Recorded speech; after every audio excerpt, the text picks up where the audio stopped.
जब आप अपनी सोच बदल दोगे ना तो आपकी ज़िंदगी बदल जाएगी। और ये सिर्फ मैं नहीं, बहुत लोग बोलते हैं। आज की वीडियो में यही बात करेंगे, वीडियो पूरी देखना। Welcome to day 44। सबसे पहली चीज़ मेरे को ये क्लियर करनी है कि अगर मैं कुछ टास्क नहीं दिखा रहा हूँ तो मतलब ये नहीं है कि मैं वो नहीं करता हूँ। जैसे कम्युनिकेशन का तो मैं वीडियो देखता हूँ, या फिर जो वीडियो में प्रैक्टिस का दिया रहता है ना वो भी मैं कर लेता हूँ। स्पीकिंग हो जाती है मेरी, जैसे बुक रीडिंग होती है तो उसके साथ मैं बोल बोल के कर लेता हूँ। एंड वन मोर थिंग, जैसे कमेंट आता है ना कि कितना प्रॉफिट बनाया ये वो, तो थिंग इज़ कि मैंने बोला है कि मैं प्रॉफिट एंड लॉस नहीं बताऊँ, मैं अपना एक्सपीरियंस शेयर कर रहा हूँ। तो स्टार्ट करते हैं हमारे पहले टास्क के साथ, जो कि है रीडिंग का। अब बताता हूँ मैं आपको कि श्री युक्तेश्वर गिरी और परमहंस योगानंदा के बीच में और क्या कॉन्वर्जेशन हुआ और आगे स्टोरी में क्या हुआ। एंड आई होप कि आप वीडियोस देख रहे हो एंड आपको अच्छे लग रहे हैं। Please check out the playlist of 60 days challenge. जैसे कि म्यूज़िक की बात चलते रहती है, श्री युक्तेश्वर गिरी बताते रहते हैं कि हिंदू म्यूज़िक जो है वो बहुत ज़्यादा स्पिरिचुअल है, इंडिविजुअल आर्ट है, वो एक हार्मनी प्रेजेंट करता है ओवर सोल। एंड बताते हैं कि रागास, तालास, अकबर के टाइम के म्यूज़िक, फिर तानसेन, ये सब के बारे में बताते रहते हैं। फिर जो नेक्स्ट चैप्टर है ना उसमें श्री युक्तेश्वर गिरी परमहंस योगानंदा को बोलते हैं कि तुम स्टडी करो एस्ट्रोलॉजी के ऊपर। अब परमहंस योगानंदा का क्वेश्चन ये रहता है कि मैं क्यों एस्ट्रोलॉजी पढूं, क्या होता है एस्ट्रोलॉजी से। तो श्री युक्तेश्वर गिरी को कहते हैं कि देखो, जैसे ग्रेविटी है, ग्रेविटी जो न्यूटन के ढूंढने से पहले भी था और अभी भी चल रहा है। साइंटिफिक रहते हैं कि ट्राई करोगे, समझोगे तभी वो प्रूव होता है। तो वैसे ही चीज़ें हैं कि तुम एस्ट्रोलॉजी पढ़ो, समझ आएगा, क्योंकि वो प्लैनेट और बॉडी सोल ये सब का लिंक रहता है, उसके अकॉर्डिंग सारी चीज़ें समझ में आती हैं। ये सब श्री युक्तेश्वर गिरी समझाते रहते हैं। फिर एक दिन क्या होता है कि श्री युक्तेश्वर गिरी बताते हैं कि जो सोल है वो बर्थलेस है एंड डेथलेस है। उसके बाद फिर एक दिन क्या होता है कि सब एस्ट्रोलॉजी की बात होती ही रहती है ना, तो श्री युक्तेश्वर गिरी परमहंस योगानंदा को बोलते हैं कि एक देखना, एक महीने में ना तुम्हारे लीवर में ना दर्द होगा। अब जब परमहंस योगानंदा बनारस जाते हैं तब उन्हें ना थोड़े टाइम के बाद पेन होना शुरू हो जाता है लीवर में। एंड उसी टाइम में ना जो श्री युक्तेश्वर गिरी हैं वो भी कुछ रिलीजियस वर्क से आते हैं बनारस। एंड परमहंस योगानंदा जाते हैं, वहाँ पे बैठते हैं, क्योंकि बहुत सारे भक्त रहते हैं श्री युक्तेश्वर गिरी के जो उनसे मिलने को आते हैं। एंड परमहंस योगानंदा वेट करते रहते हैं। एंड फिर जब श्री युक्तेश्वर गिरी परमहंस योगानंदा के पास आते हैं, वो बोलते हैं कि लीवर में दर्द हो रहा है ना करके, तब परमहंस योगानंदा बोलते हैं कि हाँ हो रहा है। तो यही सारी चीज़ें हैं कि जो एस्ट्रोलॉजी से सब पता चलती रहती हैं, मतलब कुछ ना कुछ। तो यही समझाने की ट्राई थी श्री युक्तेश्वर गिरी का परमहंस योगानंदा को। एंड फिर एक और कोई आता है, एक और आता है परमहंस योग, एक और फिर एक परमहंस योगानंदा का फ्रेंड आता है, उनको भी कुछ कुछ बताया जाता है। फिर एक और डिसिपल आता है, फिर श्री युक्तेश्वर गिरी उन्हें भी कुछ कुछ बताते हैं कि तुम्हारा ऐसा होगा ये वो, और ये जो गोल्ड सिल्वर और जो भी मेटल्स होते हैं ना वो सब कुछ ना कुछ काम आते हैं, तो कुछ कुछ पहनने को बोलते हैं। तो ये सारी चीज़ें लिंक रहती हैं। ये सब बताने का ट्राई है। अब आगे की स्टोरी जो भी होगी वो मैं पढ़ूंगा तब बताऊंगा। एंड अभी मार्केट ओपन होने में थोड़ा सा टाइम है। आज देखते हैं कि मार्केट कैसा रहता है, क्योंकि जो यूएस का मार्केट है वो अप क्लोज किया है, मतलब सेंटिमेंट अप का हो सकता है। एंड इसराइल में तो वॉर चल ही रहा है, वहाँ पे आज चौथा दिन है, तो इसराइल का वॉर चल ही रहा है। एंड फिर वहाँ पे तो अच्छा खासा लड़ाई चल रहा है, फिर इधर उधर से धमकियाँ मिलती जा रही हैं। एंड देखते हैं कि आज इंडियन मार्केट कैसा रहता है।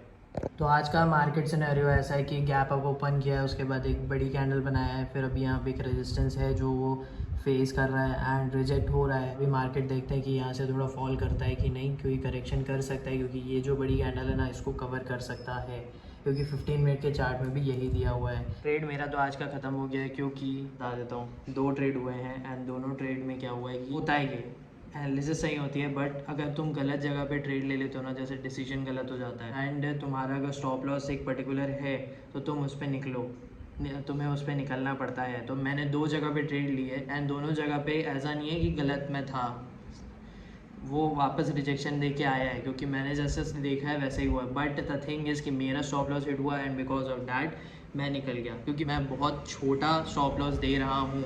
मैंने जैसे बोला है कि मैं बहुत छोटे फंड के साथ चला रहा हूँ क्योंकि मेरे को ट्राई करना है एंड उसके बाद अपन ट्राई करेंगे थोड़े बड़े कैपिटल के साथ ट्राई करने का। बट राइट नाउ ऐसा है कि छोटे में निकलो और ख़त्म करो, ऐसा भी रहेगा। मैं बाद में देखूँगा, बाकी ऑब्ज़र्व करूँगा एंड वही है कि सोच सही रहती है, प्लानिंग सही रहता है, बट अगर एग्जीक्यूशन पे गलती हो जाती है ना तो वो फेलियर हो जाता है। तो वही हुआ, बट ठीक है, कोई प्रॉब्लम नहीं है। यही तो मेरे को ट्राई करना था एंड मेरे को देखना था कि कहाँ पे ट्रेड मैं ले सकता हूँ एंड मैंने कहाँ पे देखा है। अभी भी आप जैसे कि मैं अब दिखाऊंगा आपको, तो वो रिजेक्शन हो रहा है वहाँ पे उसको, एंड ठीक है, यही लर्निंग है। क्योंकि जब तक लॉसेस नहीं करते रहोगे ना तब तक समझ नहीं आता। पता है एक्चुअल में ये चीज़ मैंने देखी कि जब लॉस करोगे ना तभी तुमको समझ में आया कि वहाँ पे ट्रेड नहीं लेना है, वहाँ पे ट्रेड ले सकते हो, वो हो सकता है करके। मतलब वैसा होता है। अब ये तुम्हारे ऊपर है कि तुम किस कैंडल पे ट्रेड लेते हो और वो कैंडल कैसा जाता है। क्योंकि द थिंग इज़ जो राइट डिसीजन रहता है ना वो मैटर करता है। मतलब वो राइट कैंडल पे ट्रेड लेना, तभी तुम्हें एकदम तुरंत मिलेगा स्कैल्पिंग टाइप में ये सब। अब ना एक चीज़ और बताता हूँ, आज एक मिस्टेक हुई माउस के चक्कर में। एक्चुअल में क्या है, माउस ना थोड़ा सा प्रॉब्लम दे रहा था, तो मैं ना देखा कि ये जो है ना एक ऊपर आया बाएंगे, क्योंकि ये फॉल किया, मैं इस कैंडल का वेट कर रहा था, तो ये ना फॉल किया एंड उसके बाद ये ऊपर आ रहा था। अब क्या हुआ, मेरे को यहाँ पे नहीं, मेरे को इसमें लेना था, उसके बाजू वाली। अब अगर मैं यहाँ पे भी लेता ना तो समझ आता, थोड़ा वेट करके मैं इसको लेता 1-2 मिनट के, क्योंकि मेरे को समझ आ रहा है कि कैंडल कैसे मूवमेंट कर रहा है, 1-2 मिनट रुकना पड़ता है, ठीक है। तो ना मैं यहाँ पे लेता, बट बाय मिस्टेक टक टक करते करते ना इस पे ले गया मैं। अब उसके बाद फिर ये सेकंड में थोड़ा नीचे आ गया तो मेरे को कट करना पड़ गया। बट ठीक है, कोई प्रॉब्लम नहीं। से मैं बोल रहा हूँ ना आपको कि ये एक रिजेक्शन दे रहा है, मे बी ना ये एक यहाँ तक आ सकता है। देखते हैं कि क्या होता है, क्योंकि 15 मिनट का कैंडल भी वैसा फॉर्मेशन कर रहा है। बाकी ठीक है, मैं इतना ज़्यादा भी खफा नहीं हूँ। अब बस ये है कि मुझे अपने थोड़े से डिसीजंस को वेट करके करने पड़ेंगे, लेकिन ये सब होता रहता है। एक चीज़ और अच्छी बात है कि मैंने जो अपने लॉसेस कट किए ना वो बहुत एक्यूरेट जगह पे कट किए हैं कि मुझे ज़्यादा प्रॉब्लम ना हो। अब देखते हैं आगे जो होगा मार्केट में, तब मैं बताता हूँ। अभी 2:55 हो रहा है। ये मार्केट का अभी का सिनेरियो है कि पूरा अपसाइड गया है, ठीक है। मेरा तो यहाँ पे 2 ट्रेड हो गए थे, उसके बाद मैं चला गया था, बाहर चला गया था कि मेरे को कुछ काम था, तो उसके वजह से आने में थोड़ा लेट हो गया। फिर मैं आके देखा तो काफ़ी अच्छा मूवमेंट दे दिया था एंड फिर यहाँ पे ये कंसोलिडेशन चल रहा था। उसके बाद कोई मतलब था नहीं यहाँ पे ट्रेड लेने का। And one more thing is कि मेरे 2 ट्रेड हो गए थे, तो उसके बाद मेरा कोई और ट्रेड लेने का कोई चांस था नहीं। द थिंग इज़ कि अभी जो मैंने गलतियाँ की ना वो मैं वापस करना नहीं चाह रहा हूँ बिकॉज ऑफ डैट। आज जो मैंने लॉसेस कट किए वो बहुत एक्यूरेट थे, जो मेरी प्लानिंग के अकॉर्डिंग, एंड जो मैं चाह रहा था ट्रैक में आना, तो वही चीज़ हुआ है। मेरे को कोई प्रॉब्लम नहीं हो रही है कि इतना ये लॉस हो गया। इस बात की खुशी है कि भाई मैं उस जगह पे निकल गया। हाँ, ये मूवमेंट छूट गया, चलो ठीक है, कभी और कुछ ना कुछ होगा, जब साइकोलॉजी और अच्छे से बिल्ड होगी तब कर लेंगे। बट द थिंग इज़ कि अभी मेरे को धीरे धीरे करके वापस अपने ट्रैक में आना है। जो मैं कंफर्ट हो गया लॉसेस के साथ, रिजेक्शन के साथ, उसके बाद छोटे छोटे प्रॉफिट के साथ, नाउ अब और मेरे को चेंजेस करने हैं।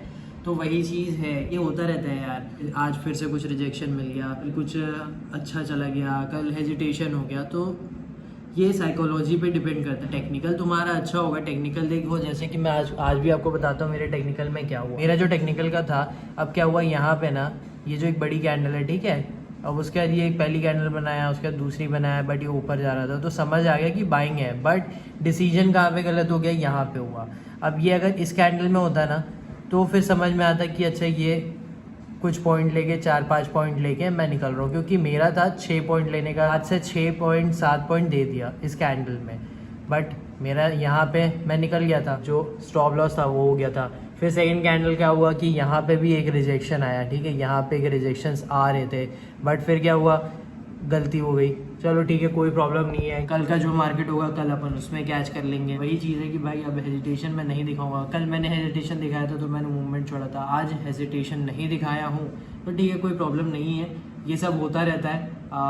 अगर आप वीडियो देख रहे हो तो ये मत समझना कि यार ये क्या है, किस टाइप का ट्रेडर है। ठीक है यार, ये होता है ये।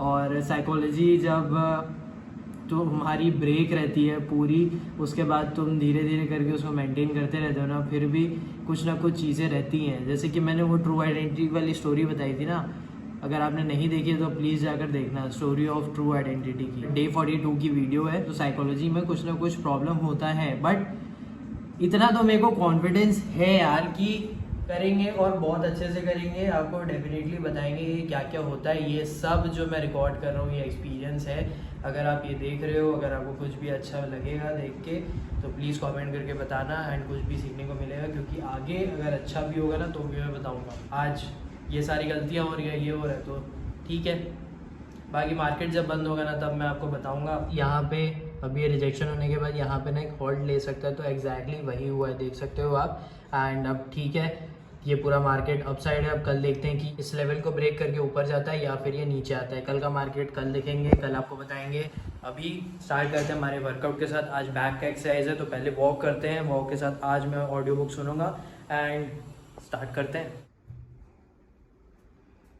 आपने ये ज़रूर सुना होगा कि अपनी सोच बदलोगे ना तो आपकी लाइफ बदल जाती है। मैंने बहुत लोगों से सुना है, क्योंकि वीडियोस में देखा है, क्योंकि और जो मोटिवेशनल रहते हैं, जो सक्सेस पाए हैं, मतलब जो भी उनका गोल था वो पाए हैं, और वो अपने थॉट्स को कंट्रोल करने से ही हुआ है। वॉक करने के टाइम पे जो ऑडियो बुक मैंने सुनी है ना वो यही है, change your thinking change your life. इस बुक की समरी में जो दिया था ना, जो मैंने समझा है वो मैं बताता हूँ अपने थॉट्स को कंबाइन करके। देखो, सबसे पहली चीज़ है कि तुमको अपनी थिंकिंग चेंज करनी है, तो लाइफ चेंज करोगे। थिंकिंग तुम्हें चेंज करनी पड़ेगी, क्योंकि अगर तुम्हें लाइफ अपना चेंज करना है तो तुम्हें अपने थॉट्स को कंट्रोल करने पड़ेंगे। तुम्हारे थॉट्स ही बताते हैं कि तुम्हारा वे ऑफ लिविंग क्या है। जैसे कि अगर तुम नेगेटिव रहोगे तो तुम्हारे अराउंड नेगेटिविटी रहेगी, तुम्हारे दिमाग में नेगेटिविटी रहेगी, तुम जैसा बोलोगे तो नेगेटिविटी रहेगी, तो तुम्हारा जो लिविंग है ना वो नेगेटिविटी हो जाएगा। और नेगेटिव होने से क्या होता है? डिप्रेशन होता है, एंजाइटी होती है, स्ट्रेस होता है, वो सब होता रहता है।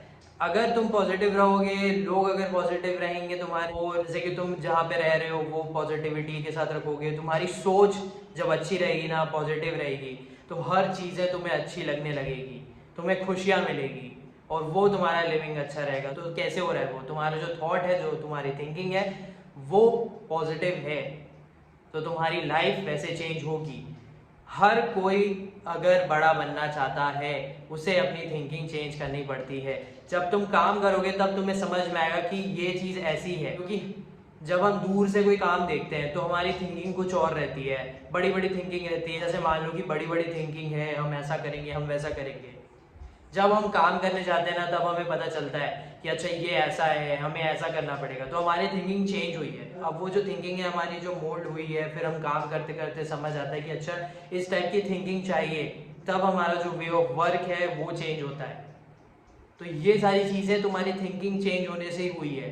तो इस बुक में यही समझाया गया है, हर कोई जो सक्सेसफुल है वो अपनी थिंकिंग चेंज करने की वजह से हुआ है। जैसे कि किसी एथलीट की मेंटालिटी लेते हैं, चलो बास्केटबॉल प्लेयर की लेते हैं, कोबी ब्रायंट की लेते हैं, तो उसमें क्या होता है कि भाई एक जगह पे फोकस करना है, डिसिप्लिन डिसिप्लिन डिसिप्लिन रखना है, एंड अपनी प्रैक्टिस पे ध्यान देना है, और एक बहुत ज़्यादा स्ट्रॉन्ग मेंटालिटी रखनी है।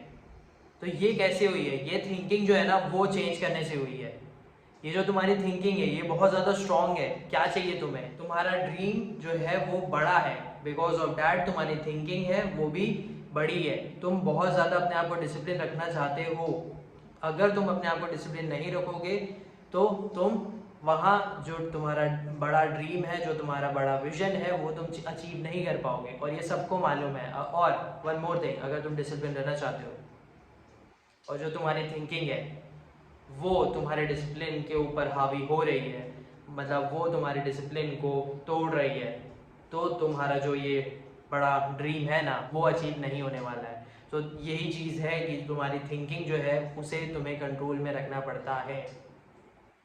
अगर तुम्हें मिलियनेयर बनना है तो भी तुम्हारी थिंकिंग जो है वही डिपेंड करती है कि किस टाइप की। हर चीज़ में अगर तुम नुस्ख निकालोगे कि यार ये काम अच्छा नहीं है, ये मैं कर नहीं पाऊंगा, इसमें इतना ज़्यादा हार्ड वर्क है, ये मैं नहीं कर पाऊंगा, फिर अलग अलग जगह पे ढूंढते रहोगे। लेकिन अगर अपनी थिंकिंग को एकदम स्टबर्न रखोगे कि यार मैं अपनी थिंकिंग से चेंज नहीं होऊंगा, then you can not change. क्योंकि अगर तुम्हें बड़ा बनना है, उस फील्ड में बनना है, तो तुम्हें उसके साथ अपनी थिंकिंग चेंज करना पड़ेगा। जैसे कि मैं बताता हूँ ट्रेडिंग, हर किसी को लगता है कि भाई ट्रेडिंग में पैसा बनता है, बनता है, बट जो स्ट्रगल है ना वो कोई नहीं देखना चाहता, जो मनी लॉस होता है ना वो कोई नहीं देखना चाहता, वो होता है साइकोलॉजी पे इफेक्ट। और यही चीज़ है, जैसे कि मैं ट्रेडिंग से रिलेटेड आज बात कर रहा था ना, तो मैं एक चीज़ बोला था कि जब आप बढ़ना चाहते हो ना, जैसे कि आप काम करना चाहते हो, जब आप अपने स्टेप्स लेते रहते हो, एक्शंस करते रहते हो, तो कुछ ना कुछ चीज़ जो होती है ना पुरानी, वो खींचती है, और बिकॉज ऑफ डैट इफेक्ट होता है। वही चीज़ इस ऑडियो बुक में भी मैंने सुनी है, और ये बहुत ज़्यादा सोचने वाली बात है, तो आप ये ज़रूर सोचना है इस बारे में। बट ये याद रखना कि तुम्हारा जो डिसिप्लिन है ना वो इंटैक्ट रहना चाहिए, तुम्हारा कॉन्फिडेंस हमेशा अपने थिंकिंग पे रहना चाहिए, एंड ड्रीम बिग करो, क्योंकि कुछ भी हो सकता है। तुम्हें जो अचीव करना है तुम अचीव कर सकते हो, बस ये है कि जो चेंज है ना उसे एक्सेप्ट करते रहो और अपने आप को बेहतर बनाते रहो, एंड कॉन्फिडेंस रखो। बहुत बार डाउट्स आते हैं, बहुत बार फेल्स होते हैं, बट कॉन्फिडेंस रखोगे कहीं ना कहीं जाके मिलेगा वो, और यही चीज़ मैं कर रहा हूँ। आई होप आप वीडियो देख रहे हो, एंड पूरा वीडियो देख रहे हो, एंड आपको वीडियो अच्छा भी लग रहा है, तो प्लीज़ वीडियो को लाइक करना एंड कमेंट करके ज़रूर बताना, और प्लेलिस्ट चेक कर लेना 60 डेज चैलेंज की, क्योंकि ये ग्रोथ का चैलेंज है। सारे टास्क मेरे कंप्लीट हो गए डे 44 के, अब हम मिलेंगे डे 45 को, एंड मेरा भी ड्रीम बिग है। तो आई होप कि आप इस चैनल के साथ कनेक्ट रहोगे, and thank you for watching.